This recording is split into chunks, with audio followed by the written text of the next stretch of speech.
Hey, Dr. Jon Finn here. Welcome to the Habit Mechanic podcast. Right now, you can get my new best-selling book, Train Your Brain for the AI Revolution, at tougherminds.co.uk. The digital book, audiobook, and physical book are all available at a special price that you won't find anywhere else. Hello, Habit Mechanics. It's Dr. Jon Finn here. I hope you're having a fantastic week so far. Welcome to a shorter episode of the Habit Mechanic podcast. Remember, you can listen to live episodes of the Habit Mechanic podcast inside the Habit Mechanic University app, where you can ask us questions live and we will answer you during the live streamed podcast. Inside the app, you can also access your Habit Mechanic Toolkit. You can also watch our live masterclasses and join our live Change Challenge coaching sessions. You can download the app for free. Chapter 4 in the Habit Mechanic book tells the story of a name that will perhaps be well recognized by a lot of people. Sir Roger Bannister, the man who broke the 4-minute mile record. This was a major milestone, if you'll pardon the pun, in sport and athletics in the 1950s. And Roger Bannister was the man to break the record. And you've used this achievement, John, and really explored the story of it to draw a fascinating parallel and take some great lessons from it. If you tell us more, please. I distinctly remember how I came about this. I'd heard Bannister talk about his belief in the physiology. So he said he knew that physiologically it was possible to run a sub 4-minute mile. And I was walking, I distinctly remember it. I was walking to my office one day through the park. And I remember it just popped into my head, wouldn't it be great if Roger Bannister had actually done, I knew he was trying to be a medical doctor, which is where some of the confidence came from for the fact that human physiology he felt was capable of doing the sub 4-minute mile, of achieving the sub 4-minute mile. But I thought, wouldn't it be great if actually he'd done some research, if he was looking at that? And when I started, so I just thought, well, I'll Google that and see what comes up. And it turned out he was actually not only training to be a medical doctor at Oxford when he ran the sub 4-minute mile, he was also a research scholar at Oxford, and he was in laboratories doing research on the role of oxygen in running. So I thought, wow, this is fascinating, and I actually got hold of a copy of Neil Biscombe's book called, I think, is it The Perfect Mile? I quote it in The Perfect Mile, Neil Bascombe's book, The Perfect Mile, where he goes into mega detail across about 600 pages into how Bannister managed to be the first person in the world to achieve this record result. And what I found fascinating, what impact his training was actually physically having on his body, and how his body was able to adapt and to refine and to become more efficient at running the mile. And also how he was using those insights to inform the way that he then trained, and actually the way that he ran, even his running style, he was being informed by insights he was getting from, in simple terms, what he was learning about what was going on in his body. Coupled with that, there were 2 other prominent athletes who were trying to break that record at the same time. An American called Wes Santee and an Australian called John Landy. They were all going for it. It was like a 3-horse race, if you like.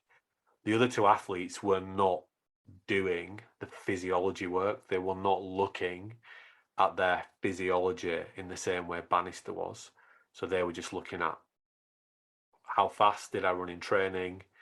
Let me tweak my training style based on I don't know what, based on some insight that their trainer had about how to run faster, based on their experience, but not based on actually what was going on inside the body.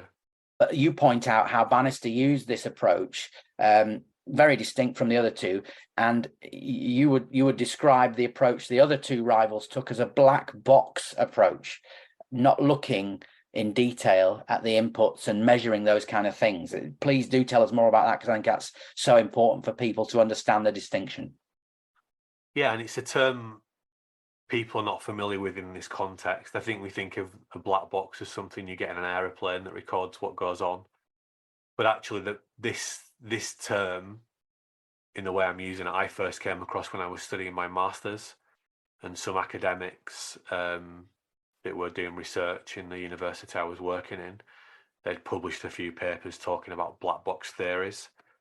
And essentially, black box theory is a theory that's created when the scientists don't actually know what is going on inside of the phenomena they're looking at. So in simple terms, if you have a cup of coffee, which is, think of that as the input, the output is you feel more alert, you feel it's easier to concentrate.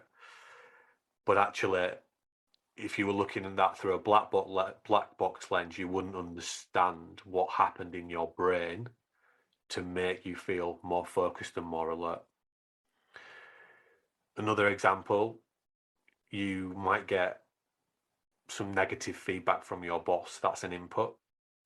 The output is that you don't feel very good, you worry, you beat yourself up. But you don't actually know what went on inside your brain to make you feel like that. So the black box approach in scientific terms is describing research, methodologies, practices that have been developed without actually understanding what goes on inside, in our case, the brain, but in the case of the Roger Bannister story, and for Wes Santee and John Landy, his rivals, they were using a black box approach to their training.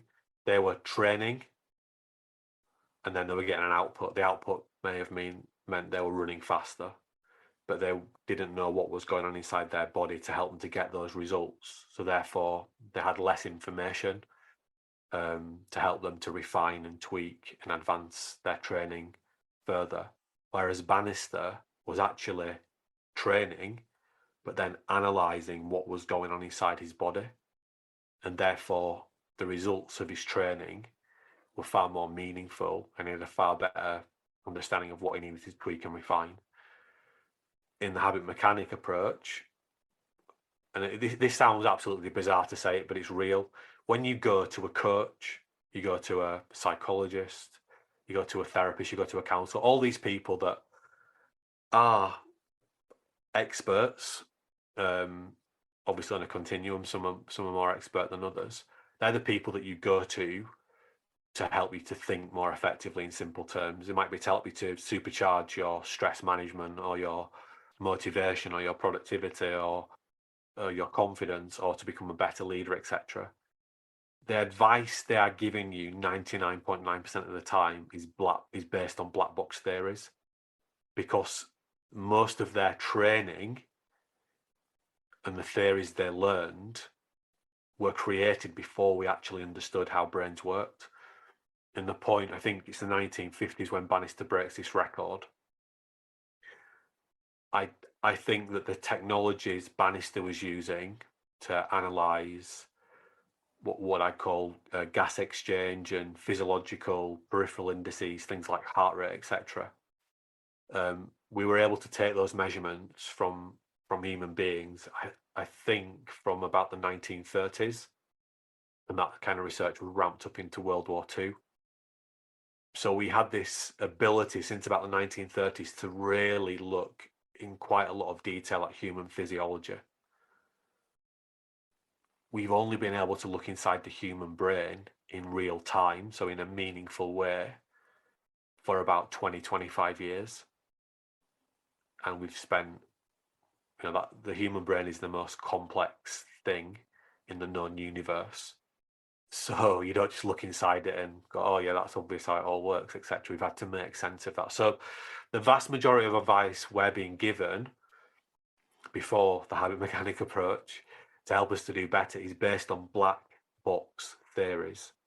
That means that it's never going to be anywhere near as powerful and as insightful as it can be. And it means that sometimes it's just going to get things wrong. One of the really simple ideas there is that certainly when I went to school, it was by the top experts in the world. They believed that when you stopped physically growing, that your brain stopped changing in any important way. So that basically when you stop physically growing, what you had neurobiologically, your talents, you want to use that word, your skills, your abilities, your character traits were absolutely fixed and set. We now know that's nonsense, and our brain is changing all the time via a process called neuroplasticity. And in fact, that brains in males are not fully mature until we're about 25 years old. That means that the powerful prefrontal cortex sites where our willpower lives is not actually fully wired in men until we're about 25, the females about 24. So, some of these things that we used to believe about the brain were just fundamentally flawed. But some of these ideas, they still persist, so things like psychometrics are still widely used, even though we know that they're flawed, and I would argue that they do more damage than good. Theories like Maslow's hierarchy of needs. But all the black box theories, and they're the dominant theories, they're 99.9% of the theories that people are using every day to inform their practice.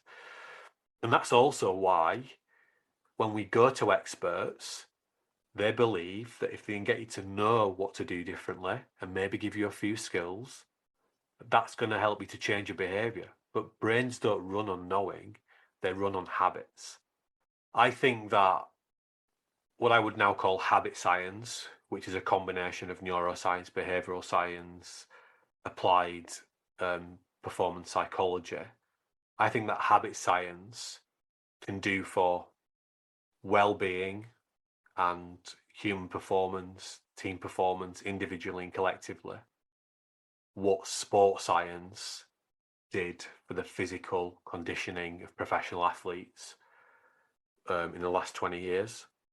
It's one thing, and this is why I suppose the Habit Mechanic approach and the Habit Mechanic book is different on the app, is that, there's a chapter in there about Roger Bannister and how he was using a new approach that wasn't a black box approach. Many books that I read would just then repeat that idea maybe 10 times across 10 different chapters, maybe using 10 different case studies. But what the Habit Mechanic approach is about is giving you the toolkit then to make that a reality in your own life, your clients' lives, your team's lives, etc. Thanks for listening to the Habit Mechanic podcast. If you liked it, please subscribe and tell someone else about one of the ideas or insights that you found most interesting.